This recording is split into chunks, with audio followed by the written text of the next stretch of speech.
Happy New Year, everyone.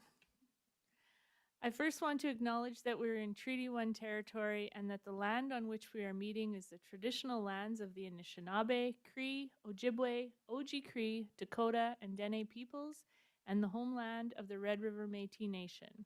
As a council and a municipality, we will continue to work on moving forward in partnership with Indigenous communities in the spirit of reconciliation and collaboration.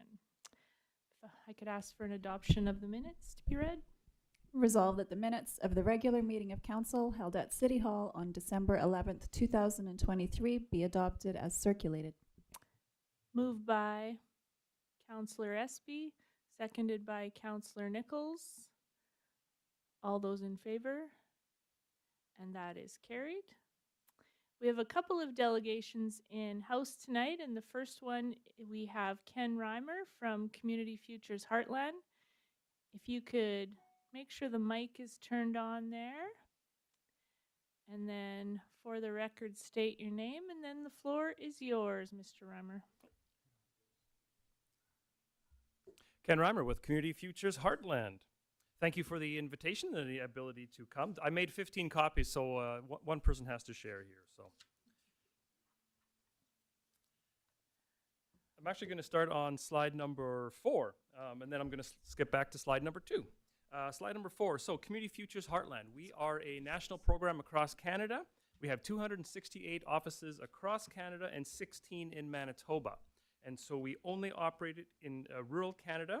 We're independent nonprofit corporations governed by a volunteer board of directors, of which Farron Nichols is on our board currently, and past was Preston Meyer as well. So we have 13 board members right now. Max is our 9-year term. We have 13 RMs, 3 cities and 1 town that we represent. So home to about 65,000 people. So that's probably about 70,000 people right now. So we began our operations in 1993. The federal government created the program in the mid-'80s to combat unemployment in Canada at the time. And so as the years rolled out, more CFs were added later on. So we have 4 staff. Myself, Alana Bolton, is the manager of business development. So any clients needing loan support or business plan, go to her. Penny Schoonbart does our community development work, which is a lot of strategic planning with organizations.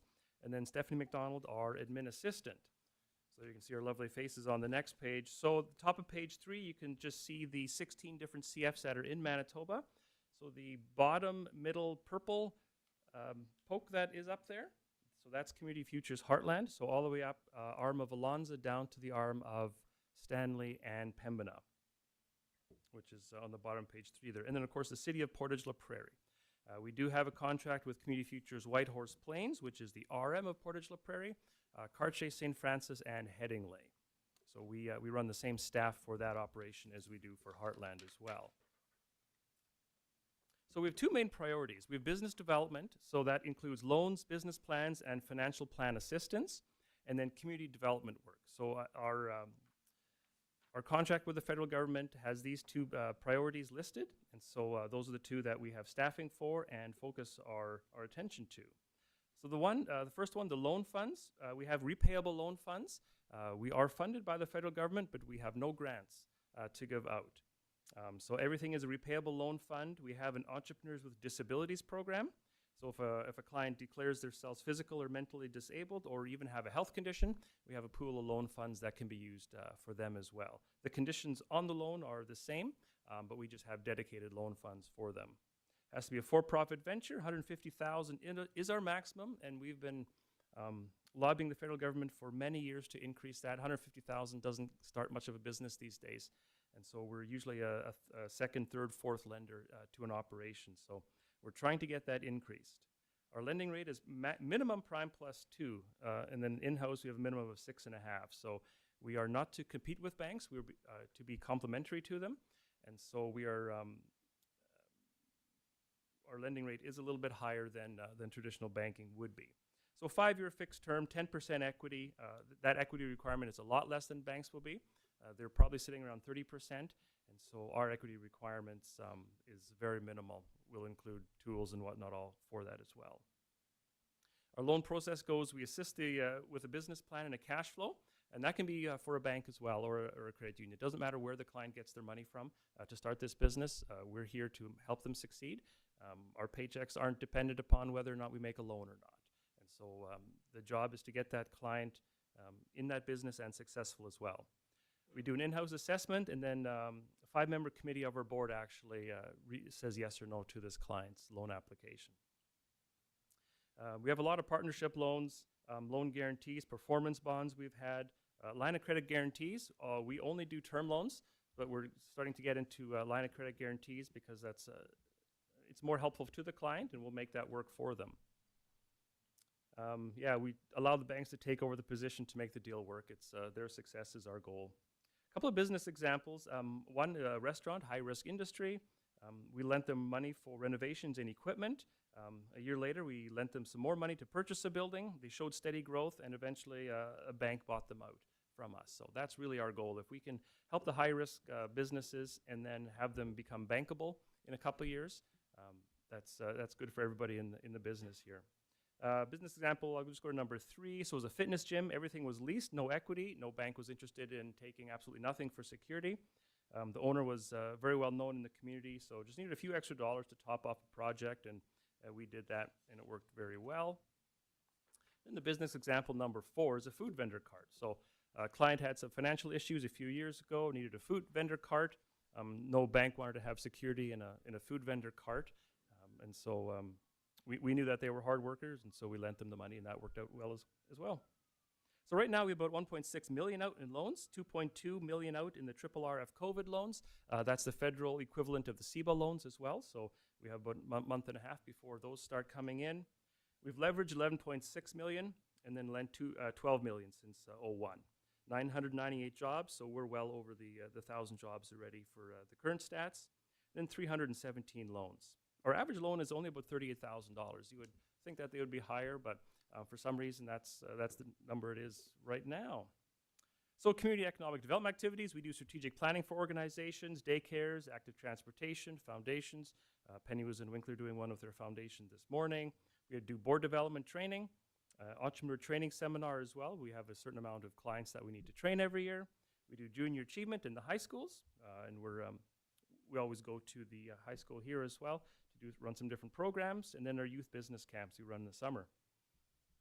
Our elevator pitch, I'll let you read that, but that's a 30-second thing. Your success is our mission, basically, is the last sentence that really is important there, is helping out these clients for no fee at all to them. Get anything from, how do you get a GST number to can you look over financials and see how I can do better next year. So there's our contact information, 6 different ways to get a hold of us. Thank you. Thank you, Ken. Does anybody have any questions or comments at this point? Councillor Meyer? Thank you, Your Worship, and thank you, Ken, for that presentation, or Mr. Reimer, sorry, for that presentation. Being fortunate enough to be able to have sat on your board for what felt like a lifetime, I was very fortunate to be able to see the work that you guys have done. And I just want to kind of reiterate maybe to council that the effort that they put into it, especially for our local entrepreneurs and our local, and sitting as economic chair, I kind of keep my eyes open a lot more to that. And to see the work that they've done, the loans that they've given out, and the number of successes that they've actually had for people that would never have an opportunity to go elsewhere to get that part done. The support they give them with the business development and some of the community development and so on is really second to none. So sometimes I've been away from it for a bit, so really seeing it back again refreshes where it was where I left off, and I really appreciate the update. Thank you very much, Mr. Reimer. Thank you. I'm supposed to throw the word partnership out there. Somebody around this table made me say that. There's no communities that we have within our 70,000 people that we have as a good a relationship and as progressive as PRED is in the region. And so just thank you for the ability to have that locally as well for us. It's definitely a precedent setting around Manitoba, so it's good. Mm-hmm. Anyone else? Councillor Massey? Thank you, Worship. Thank you, Mr. Reimer. Just a follow-up to Councillor Meyer's question, because I'm new on council. I just want to, your relationship with PRED, how does that work? So I'm a business, I go see PRED about something. Is it a referral to you from PRED, or do you bring stuff to PRED? I'm just trying to get a sense. And do you have a sense of how many businesses in the city have taken advantage of the program in the past year? Oh, in the past year, probably about a dozen or so within the past year.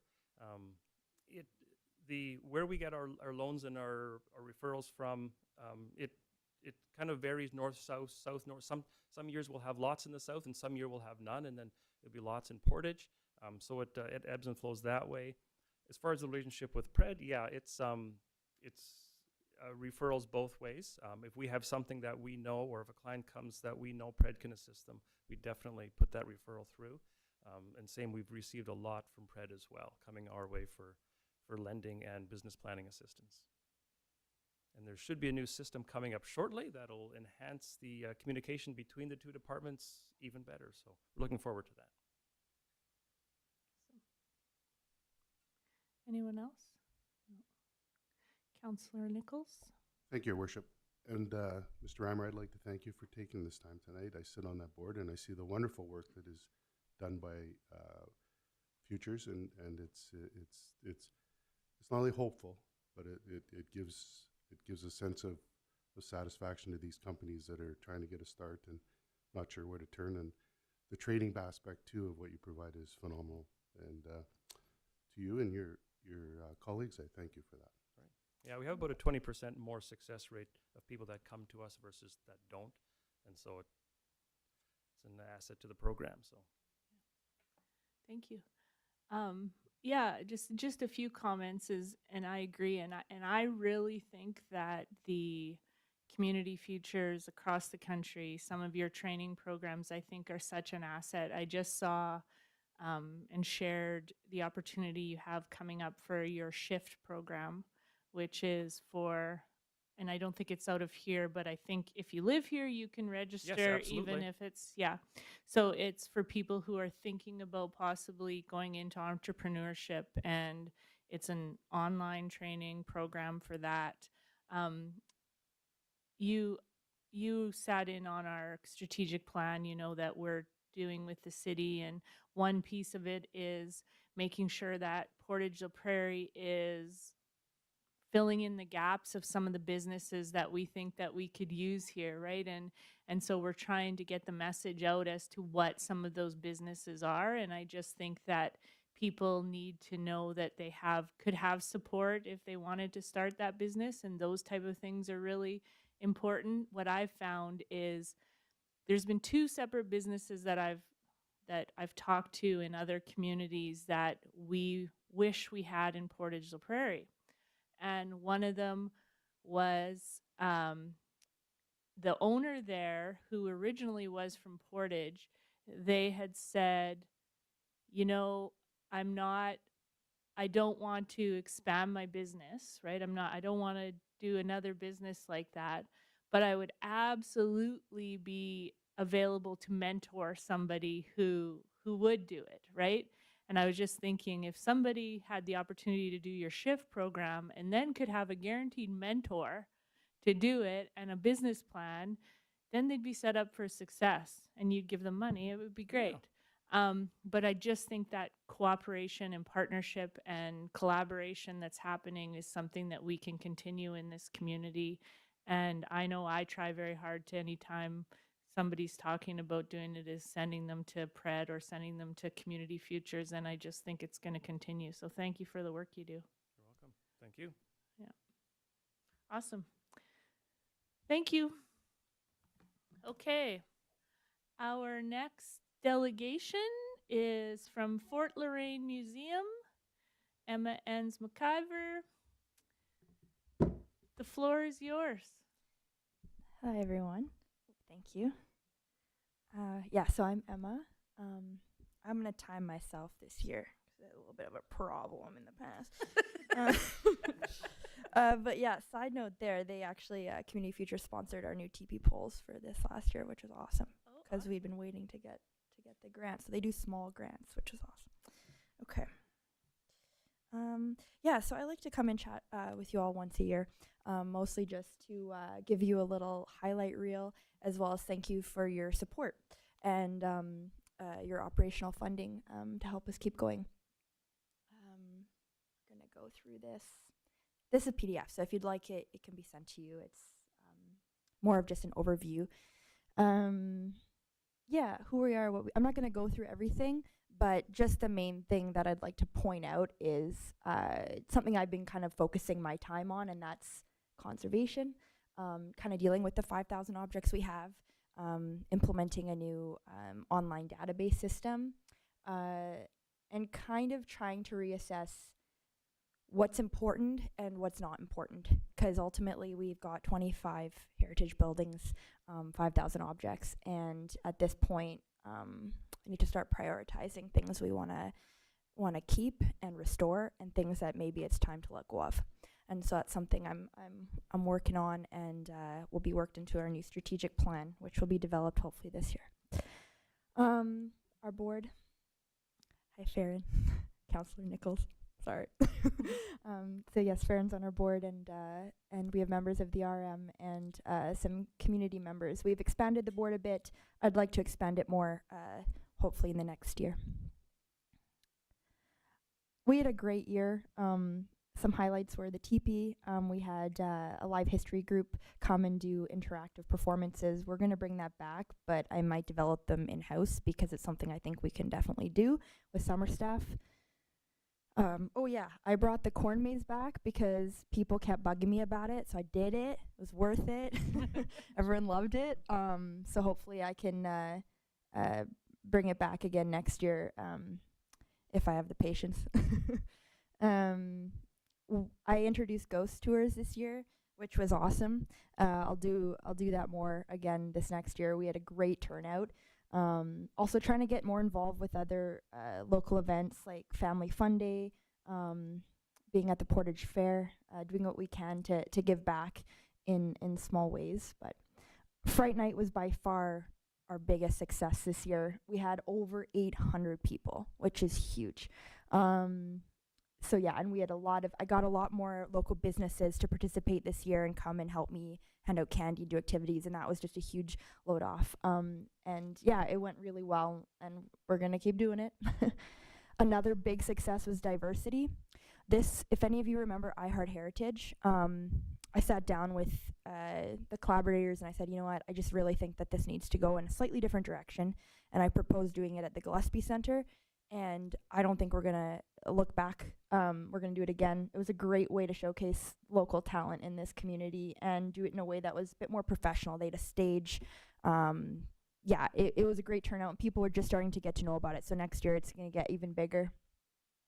Tourism is good.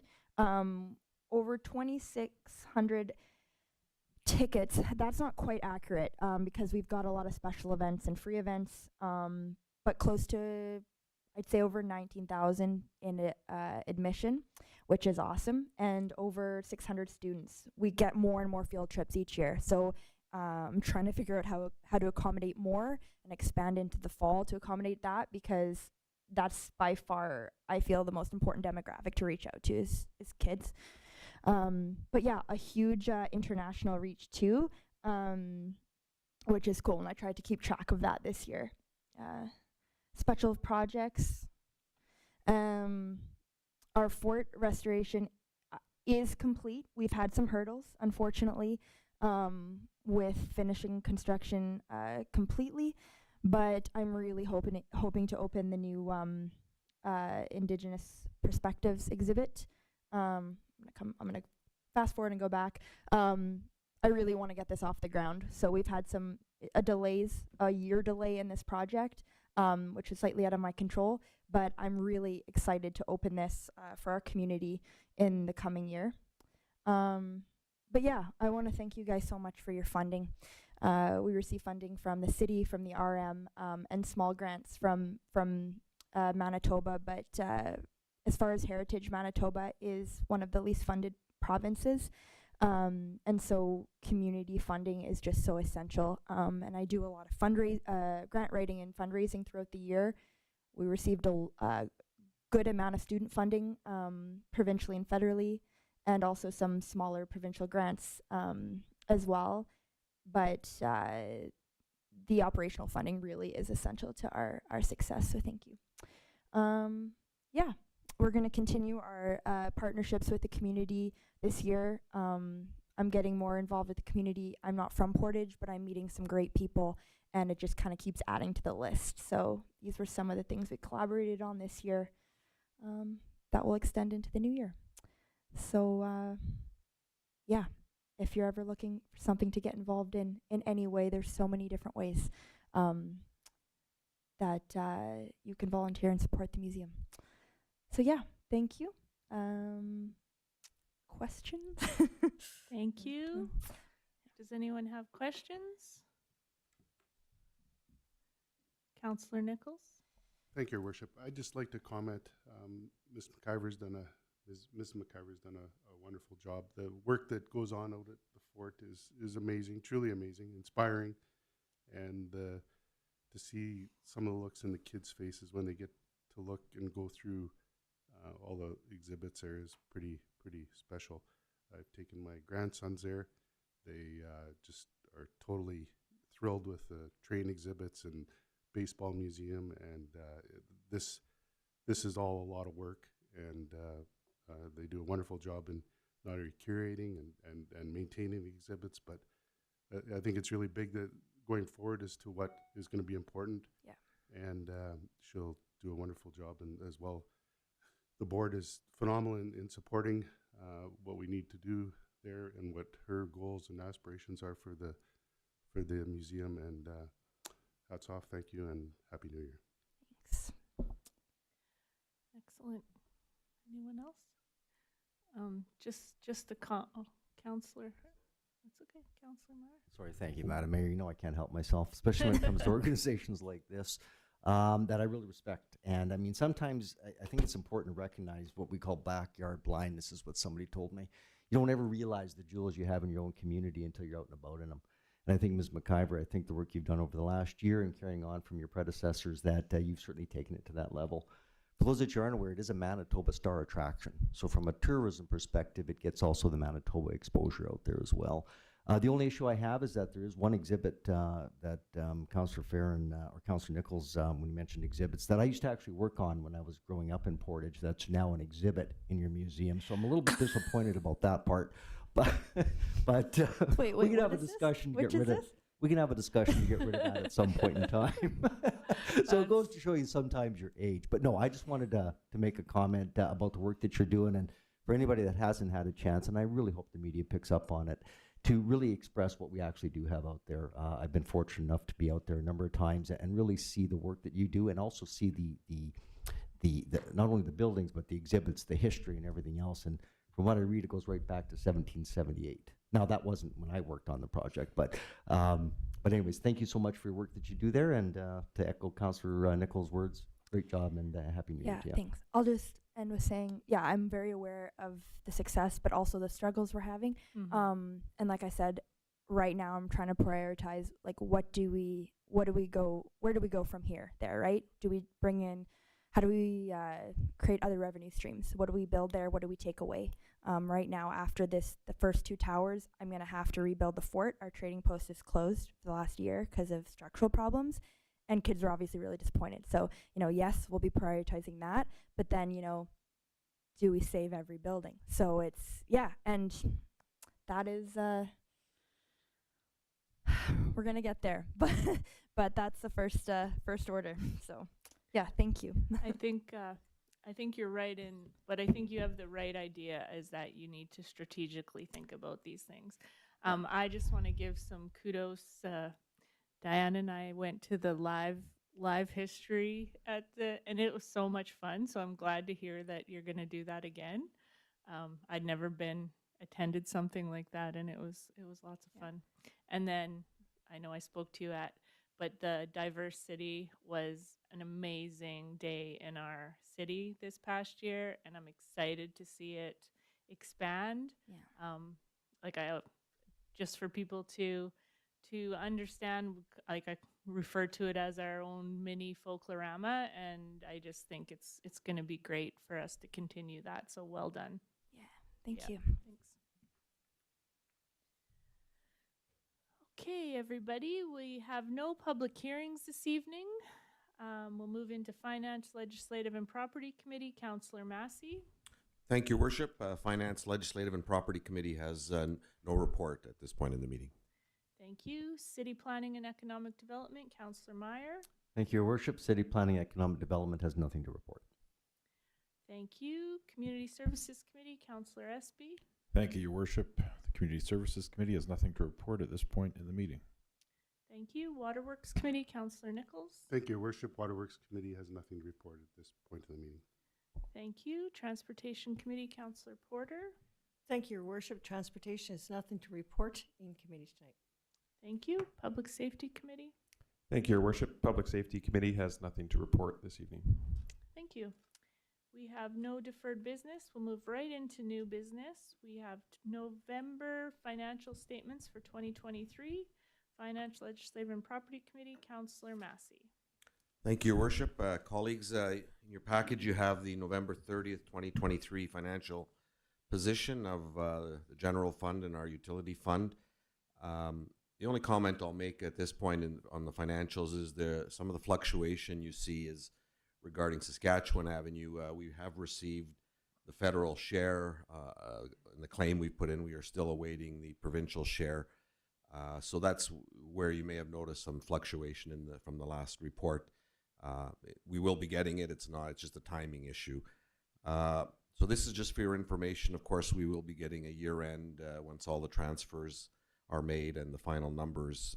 You'll be getting the year-end, but things look well. We're healthy in our reserves, and if you have any questions, I'm sure administration could answer any detailed questions, but this is for your information only at this point.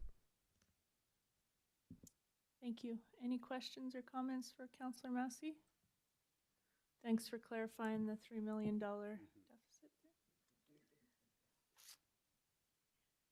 there. Okay. Old business. We have second and third reading of Suda Cachicha Indigenous Coalition Bylaw 23-8760 Community Services Committee. Councillor Espy. Thank you, Your Worship. In April of 2019, the city passed the Urban Indigenous Peoples Coalition bylaw in order to form a link between the City Council and Indigenous members of the community for the purpose of information sharing and provide input, advice, and recommendations to Council. The Coalition undertook a comprehensive review and revision of its bylaws with the objective of aligning them more closely with the Truth and Reconciliation Commission's 94 calls to action. This initiative was part of a broader commitment to foster cultural inclusivity and awareness. Key amendments, including the renaming of the coalition to Suda Cachicha, Stronger Together, an Indigenous designation that embodies the spirit and unity of collaboration. This change directly addresses the call to action concerning language and culture, Section 14, highlighting the coalition's dedication to preserving and promoting Indigenous languages and cultural practices. Furthermore, the coalition sought to broaden its membership base and make its language more inclusive and less restrictive. This shift was aimed at enhancing community engagement and participation, thereby fostering a more diverse and inclusive organizational structure. Crucially, the reformation of the bylaws was guided by Indigenous cultural principles, particularly the medicine wheel and 7 sacred teachings. These frameworks provided a culturally relevant and respectful approach to governance, ensuring the bylaws resonated with the values and traditions of the Indigenous communities the coalition serves. This culturally informed approach was pivotal in creating bylaws that not only adhere to standards, but also reflect and honor Indigenous heritage and wisdom. It is the administrative recommendation, and I so move, that Bylaw 23-8760, being the Suda Cachicha Indigenous Coalition Bylaw of the City of Portage la Prairie, now be read a second time. Moved by Councillor Espy, seconded by Councillor Doyle. Any questions or comments? All those in favor? That's carried. Councillor Espy. And that Bylaw 23-8760 be now read a third time, finally passed, signed, and sealed, thereby rescinding Bylaw 19-8692. Moved by Councillor Espy, seconded by Councillor Doyle. All those in favor? And that is carried. Thank you. One more item of old business. We have the second and third reading of Maintenance and Occupancy Bylaw 23-8753 to amend Bylaw 21-8723. Public Safety, Councillor Doyle. Thank you, Your Worship. Back on December 11th at our meeting, we talked about the Maintenance and Occupancy Bylaw 23-8753. The following changes have been requested and are recommended by administration. The first one is to add a Schedule F regarding boarded building requirements for all structures on property. Number 2 is to add definitions providing clarity regarding the new Schedule F, defining those boarded buildings, codes, and fire protection systems. Number 3, to add a clause under Part 2, property standards, regarding restrictions to the parking and storage of vehicles on the property. And number 4, to add a clause under Part 2, building and occupancy standards requiring all residential buildings used as revenue earning or rental dwelling units to contain smoke and carbon monoxide alarms. It is the administrative recommendation, and I so move that Maintenance and Occupancy Bylaw number 23-8753 be given second reading. Moved by Councillor Doyle, seconded by Councillor Massey. Any questions or comments? All those in favor? And that's carried. And that Maintenance and Occupancy Bylaw 23-8753 be read a third time, finally passed, signed, and sealed. Moved by Councillor Doyle, seconded by Councillor Massey. All those in favor? And that is carried. We will adjourn council at 6:32 p.m. and we will move right into committee. We'll call committee to order at 6:32 p.m. Start with Finance, Legislative, and Property Committee, Councillor Massey. Thank you, Your Worship. Finance, Legislative, and Property Committee has no report in committee this evening. Thank you. City Planning and Economic Development Committee, Councillor Meyer. Thank you, Your Worship. City Planning and Economic Development Committee doesn't have anything on the report, but I did just want to bring one thing up. Last council meeting within committee, I brought up an organization that was a part of PRED, and I know PRED's been on the table tonight. Was the Portage Economic Response Team, and I know that we'd spoke to that a little bit. Just another one I wanted to bring up that is really facilitated through PRED as well. And it kind of is cool because it falls on the back of the Fort Laurier Museum, is the Portage Regional Tourism Committee. It does come out in quarterly reports, but I just wanted to kind of single it out and just to let council know some of the work that's being done within that organization, the stakeholders and so on that are involved. And rather than me speaking it to it, we do have our Executive Director and Economic Development Officer, Eva O'Leary. So if I could maybe ask Ms. O'Leary just to kind of just do the 30-second elevator highlight speech to let council know where we're at with it and really promote that organization, which is doing a really good job. Thank you. I really appreciate it. The Portage Regional Tourism Committee's mandate is to ensure that the region of Portage la Prairie is one of Manitoba's premier destinations. That is our goal. We have about 15 or 16 regional stakeholders sitting around the table. Our tourism impact assessment is just about finalized, and we are super excited that we have tangible numbers that really quantify the work of the tourism industry in this region, and we look forward to presenting that at a future council meeting in February. Thank you, Councillor Meyer. Thank you, Ms. O'Leary, and Your Worship, that's it. Unless any other council members has anything with associated committees that they'd like to bring around the table. Two things on the tourism committee, which I learned was, number one, that outside of Winnipeg, this type of information that we're going to be presenting is the first for Manitoba to have actual numbers for economic impact. So awesome. And then just a comment that I really like the new rebranding that I see out there on social media of actually saying that there's a regional tourism committee. So kudos to that too. Well done. Anyone else for no? Community Services Committee, Councillor Espy. Thank you, Your Worship. The Community Services Committee has nothing to report, but I would like to invite my colleagues if they have anything related to community services.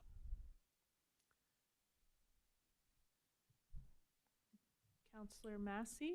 Thank you, Your Worship. Just a quick update on something at the library. I know our consultant, as you know, has been doing interviews about the library with the public, with some of you, I think.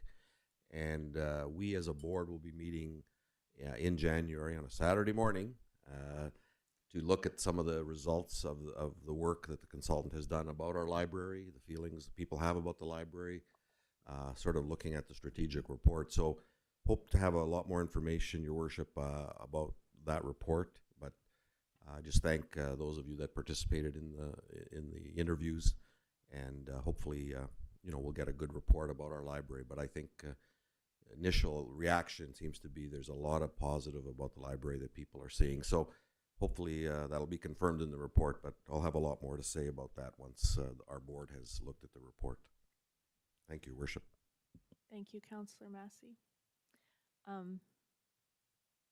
And this might fall, it could have fallen before too, but kudos to the partnership with the Regional Tourism Committee and Skating on the Crescent for the new lights on the skate on the Crescent. So it's a lovely addition to our community. Not that I skate, but anyway. Well done. Anyone else? Thank you. Waterworks Committee, Councillor Nichols.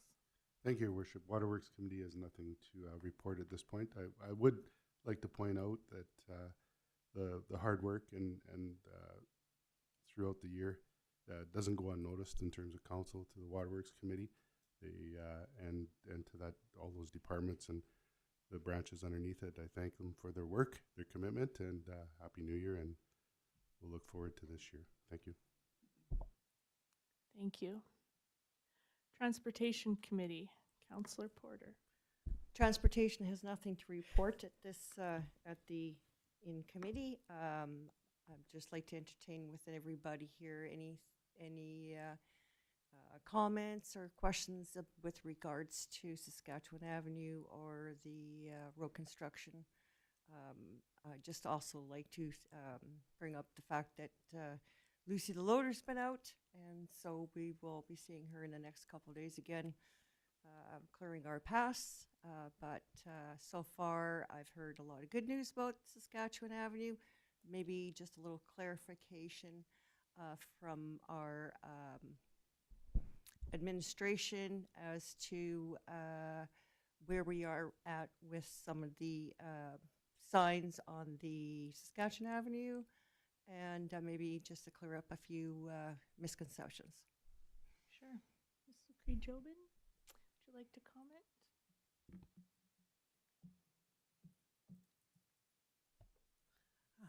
Sure.